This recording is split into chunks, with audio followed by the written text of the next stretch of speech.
Edgar Wright has the Edgar right to be called the king of the buddy comedy.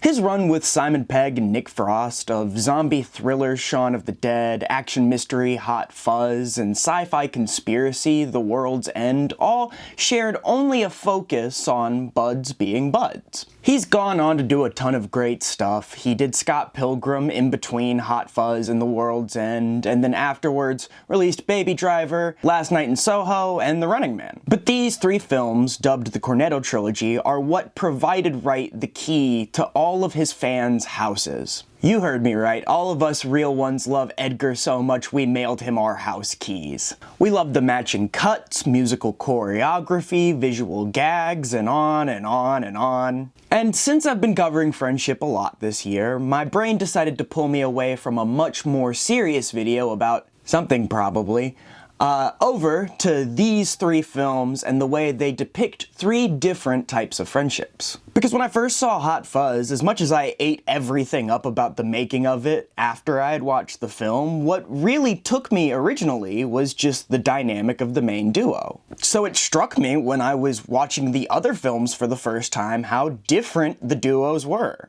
Wright and Pegg both said that they all three were in part autobiographical, as the writers would pull from their personal lives to put stuff in these films more than any of the other ones they worked on. Edgar said something to me very interesting when he said that every film that he's done with Simon and Nick, there's always been a biographical element to them. So there's always an element of you giving over your testimony, which I'm a great believer in what, as an artist, you do. You give over certain aspects, not through celebrity, but through an art form.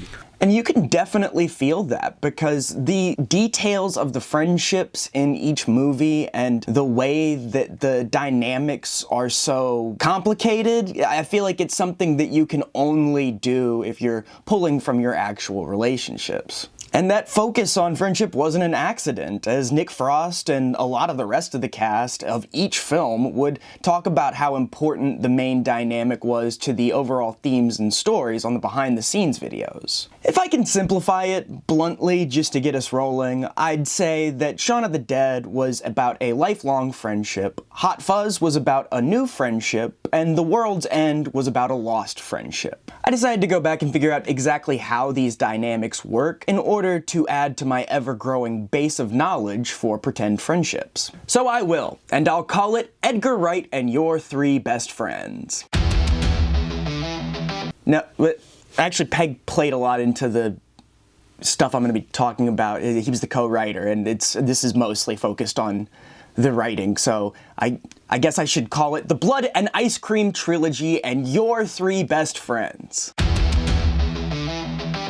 Is it worth it to use the title that Wright and Pegg came up with? It's longer. I can just already see that kind of jumbling up a YouTube upload thing. Like, it just seems too, okay, I'm gonna call it The Cornetto Trilogy and Your Three Best Friends. And I'll make the three a number.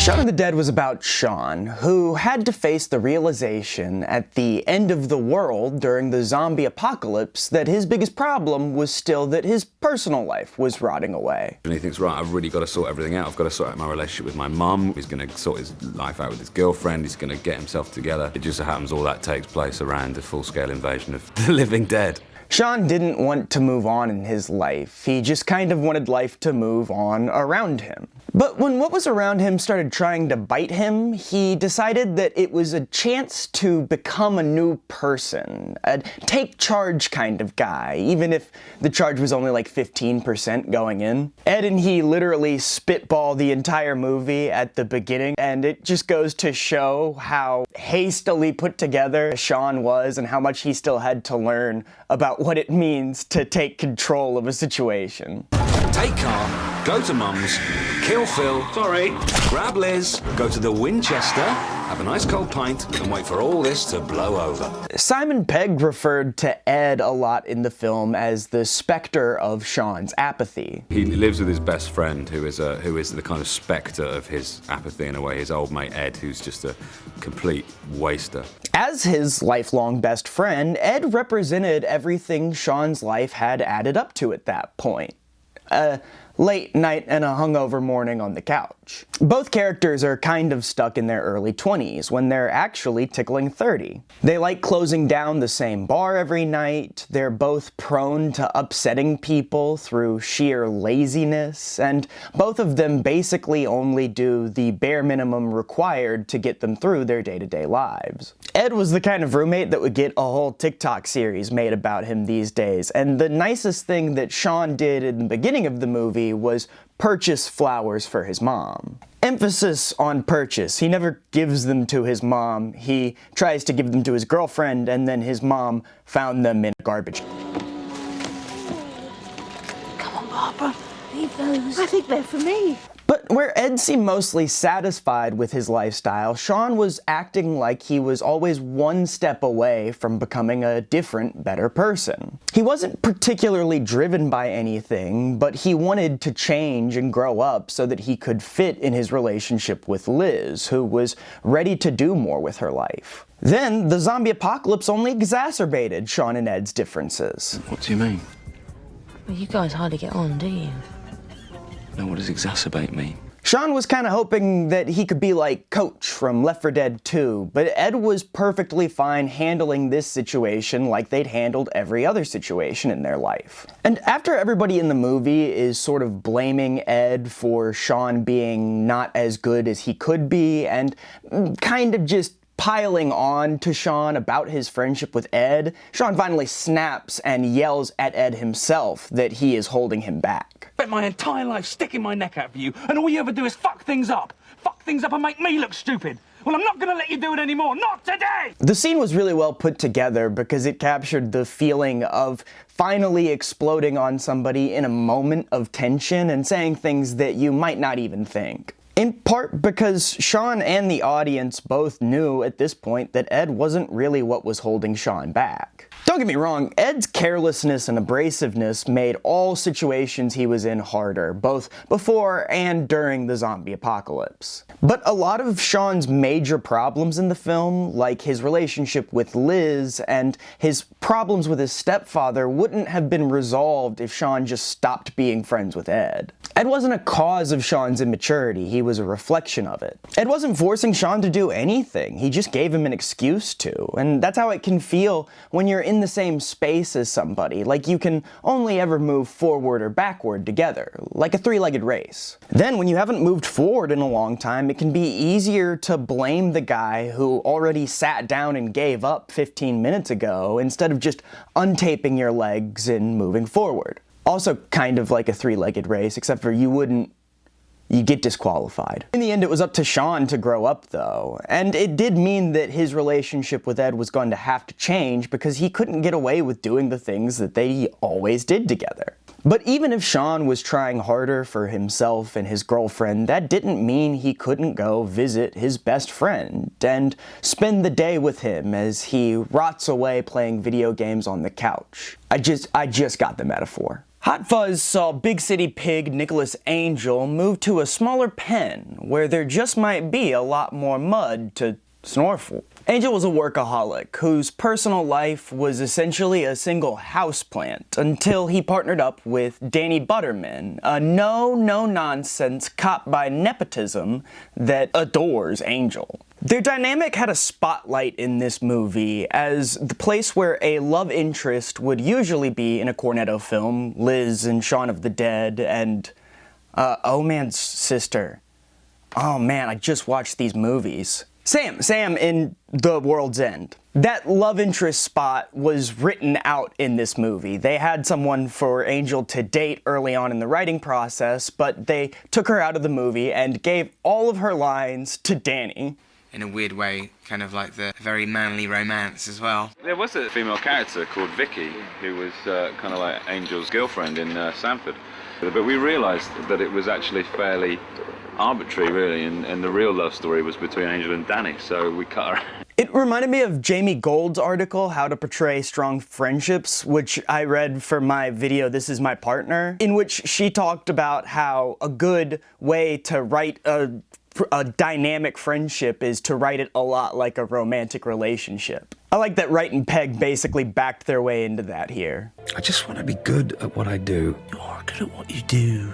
You just gotta learn to switch off that big old melon of yours. Angel started the movie with no off switch, a commitment to his work that got him broken up with by his last girlfriend and driven out of his city. If we let you carry on running around town, you'll continue to be exceptional, and we can't have that.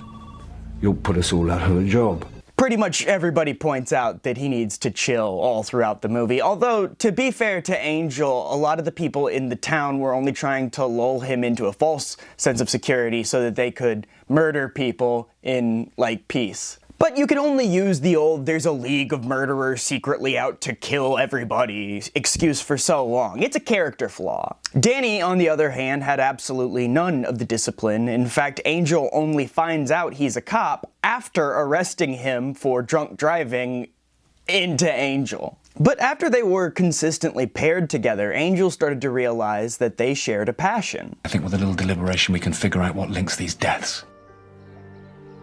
We? Come on, partner. Let's go to work. It's just that Angel's passion came out in his commitment for his work, whereas Danny's came out in his commitment to the heroes in his DVD collection. Angel needed to learn to take a break, and Danny needed to learn to take himself a little bit more seriously, and by the end, their shared passion had driven them to change each other for the better.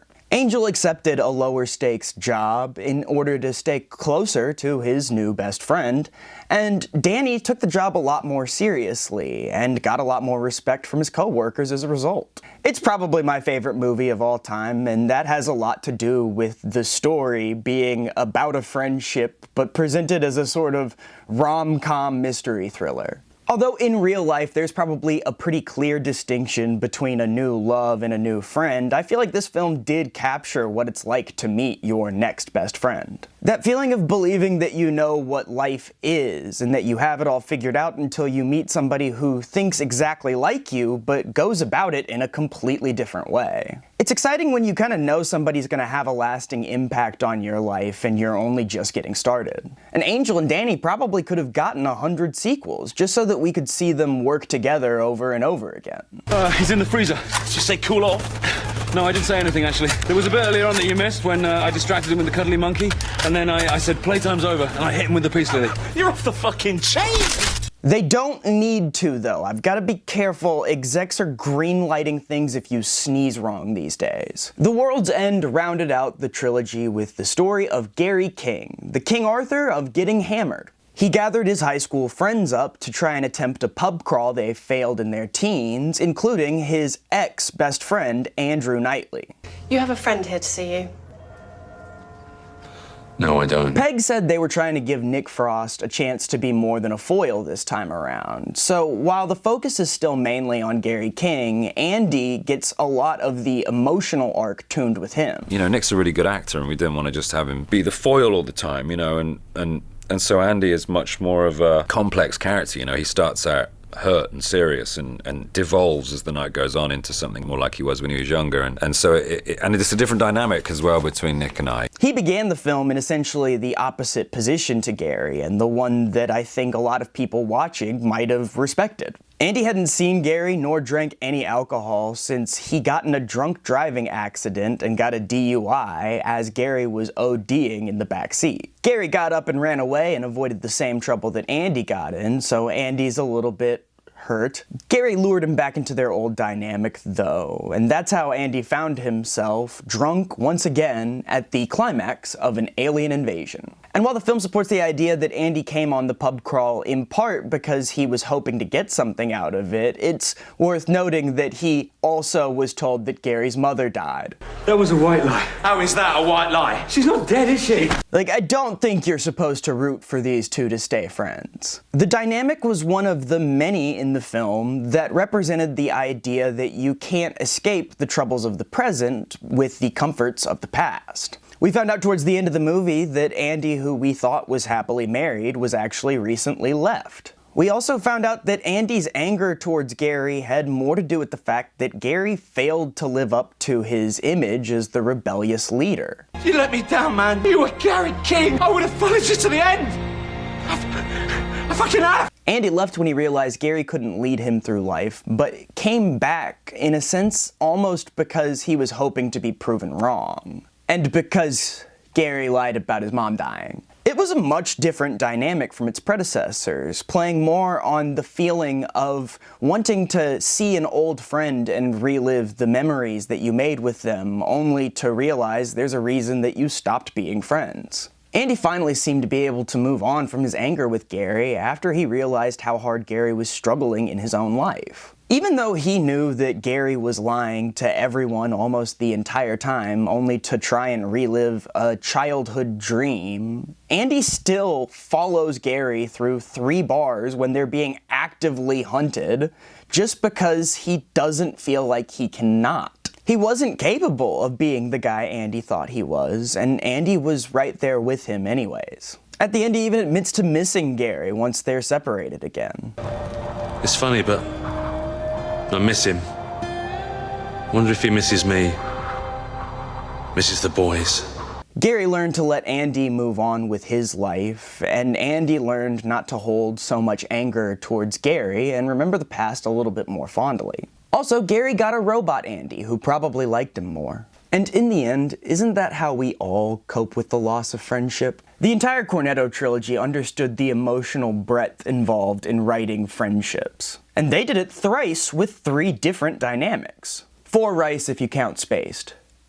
Thrice? Quatrice. Edgar Wright, Simon Pegg, and Nick Frost each offered a little bit of their personal lives to these films that helped flesh out those dynamics and make them feel real. Shaun of the Dead's main dynamic was based on Simon Pegg and Nick Frost's real-life relationship years prior to the film. Ed and Shaun's relationship was basically mine and Simon's relationship for years. I would just lay on the couch while he moaned at me for being a lazy bastard. But, you know, all that time that has passed, I now look to it as working towards the role of Ed. And I think the method acting should be applauded. But that made me think about how even though Ed's way too much, his friendship is not presented as Shaun's main problem by the end of the film. Not to say Pegg was calling Frost a zombie that lived in his shed, just saying that their friendship being a part of what inspired the dynamic may have contributed to the ending theme, that it's not up to your friends to change in order for you to do so. You have to move on whether they can or not. And Wright and Pegg's decision to give all the love interest lines to Danny only worked because Frost took that role so seriously. Theme, basically, I need you to be kind of sad, and then when you see Simon, then it turns to sort of a mix of anxiety and sort of fear, and then when you see him taking on all the baddies, then you become proud. So okay. what's number 1? So, hang on, it's kind of like... And then... 2. And then... Fantastic. I mean, after Frost played Ed, nobody could convince me that he was about to play a child from a fairy tale trapped in the body of an officer of the law. The setting helped too, as not only did Wright and Pegg both grow up in towns kind of like that, but that was actually the town that Wright grew up in. In a weird way, kind of like one of the sort of the boyhood fantasies of it is to depict the kind of carnage and excitement and action that I never saw as a child. When you hear those stories and they say when our inspector first came down, he just transferred from the Mets, and one of the first calls he got through was about a swan that had escaped from the Bishop's Palace, and he thought it was a prank phone call and put the phone down. Later that afternoon he's chasing a swan round, trying to throw his jacket over it.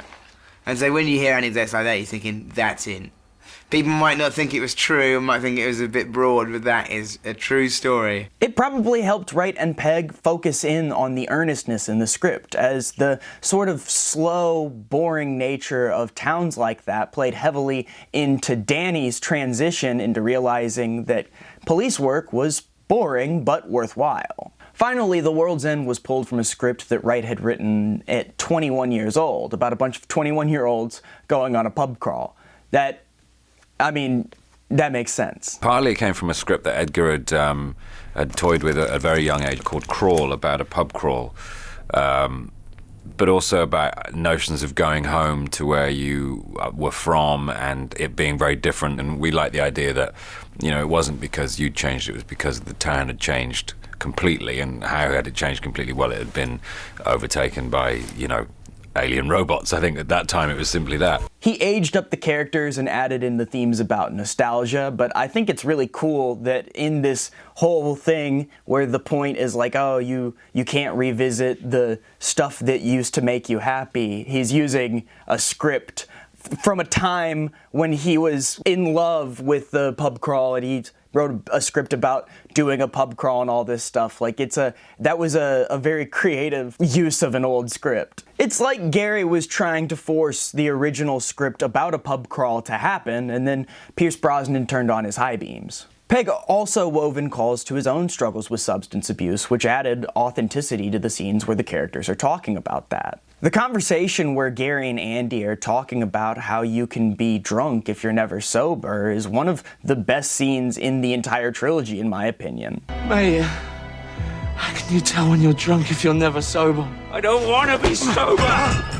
Beyond that, though, everybody working on these films just understood making comedy really well, and understood that one of the most important parts of that is fleshing out your character and making sure that you're able to see multiple sides of them, and you can kind of put yourself or somebody you know in that character's position. Each duo felt like they had distinctive ways of affecting each other and similarities and differences. I like how they explore what friendships can reveal about you. Hey. Are you doing a video on H2O? No. Oh. Why would I be doing a video on H2O? H2O. No, I'm not. Because I heard H2O, I thought, and then I heard those three, and I was like, he's doing a video on my show about mermaids. He loves me. I don't have those DVDs. Maybe I'll buy you some. Oh no, I'm gonna have to do a video about H2O. Part of why I've always done this, especially like the commentary stuff, is because I'm always like worried that I'm gonna forget things that I think about stuff. And so I want to get it down for myself so that I can remember what I thought. It's so interesting to me that I could find and back up so many things about friendship in these movies, and it's only a piece of what Pegg and Wright and Frost were all doing there. There's so much effort and intention in their work and a lot of people's work that's just so interesting once you focus on it. I don't know, I'm kind of rambling now. If you'll excuse me, I have my own best friend locked in a shed outside. He's not a zombie. He is a danger to society, though.